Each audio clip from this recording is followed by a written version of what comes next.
Allegations of falsified pesticide testing results by the U.S. Environmental Protection Agency, EPA**.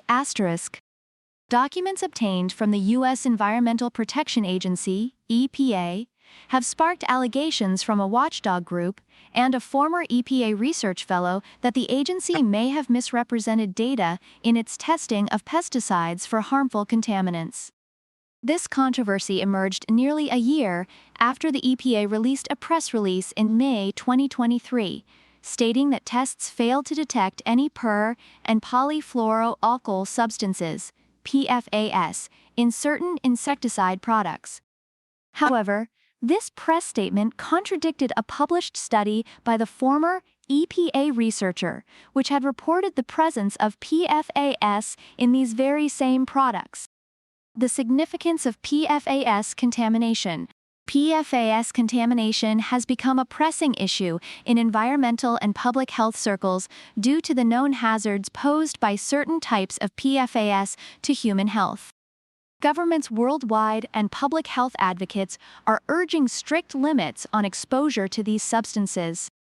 Accurate testing for PFAS contamination is essential for effective regulation, highlighting the critical importance of the accuracy and transparency of EPA testing procedures. Allegations from the Public Employees for Environmental Responsibility, EER**.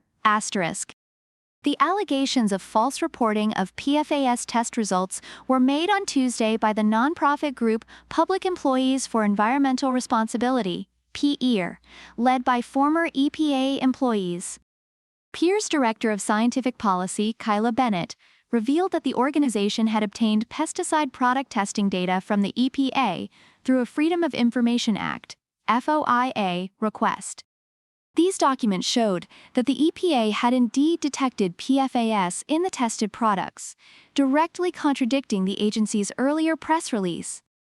"It's pretty outrageous," said Bennett. "You don't get to just ignore the stuff that doesn't support your hypothesis. That is not science. That is corruption. I can only think that they were getting pressure from pesticide companies." Quote, environmental toxicologist Steven Lasee joins the allegations.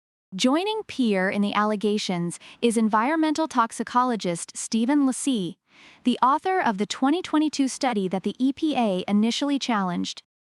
Lasee, who serves as a consultant on PFAS contamination projects for state and federal government agencies, was also a research fellow in the EPA's Office of Research and Development from February 2021 to February 2023. The EPA declined to comment, citing a pending formal complaint process. However, in previous statements, the agency has presented itself as taking a tough stance on PFAS contamination. The EPA recently finalized drinking water limits for PFAS and has classified 2 PFAS types as hazardous substances. Administrator Michael Regan has publicly declared the devastating health effects of PFAS on families. On EPA's recognition of PFAS contamination in pesticides, the EPA has also recognized the potential for PFAS contamination of pesticides, particularly those stored in fluorinated, high-density polyethylene, HDPE, plastic containers. Last year, the agency ordered a major manufacturer to cease using PFAS chemicals in the production of plastic containers for pesticides and other products. PFAS chemicals have been widely used in various industries since the 1940s, appearing in electronics manufacturing, oil recovery, paints, firefighting, cleaning products, and non-stick cookware. Certain PFAS types have been linked to cancer, immune system damage, birth defects, developmental delays in children, and other health problems. PER's formal complaint and demands. In challenging the EPA's testing practices, PER submitted a formal letter demanding a correction of the EPA's public statement on pesticide product analyses and a retraction of the agency's research memo on the matter.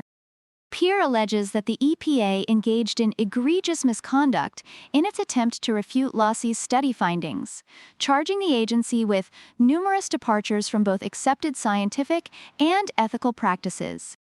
The complaint further accuses the EPA of providing misinformation to a national audience and intentionally damaging Dr. Lasee. The Lasee study and the EPA's response. Lasee's study, published in the Journal of Hazardous Materials Letters in November 2022, sparked the controversy with the EPA.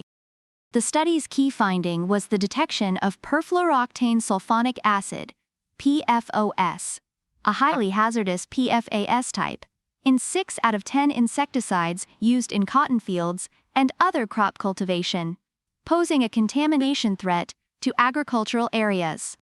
6 months later, the EPA responded to the study, claiming to have obtained samples of the same pesticide products from Lasee and purchasing additional products with the same registration numbers for analysis. The agency stated that its scientists found no detectable levels of PFOS or 28 other PFAS screened for, citing superior equipment and methodology compared to Lasee's study. Concerns raised by Lasee and PER. These EPA findings immediately raised questions about the validity of the testing, according to Lasee and PER. One concern centered around the EPA report's failure to identify the matrix spike of PFOS that was intentionally added to the samples before analysis. The matrix spikes are commonly used in analytical chemistry to assess the performance of analytical methods and ensure accuracy. Lasee argued that if the EPA's methods were accurate, they should have detected the matrix spike. The PER complaint outlined numerous other flaws and deviations from scientific norms in the EPA's testing analyses.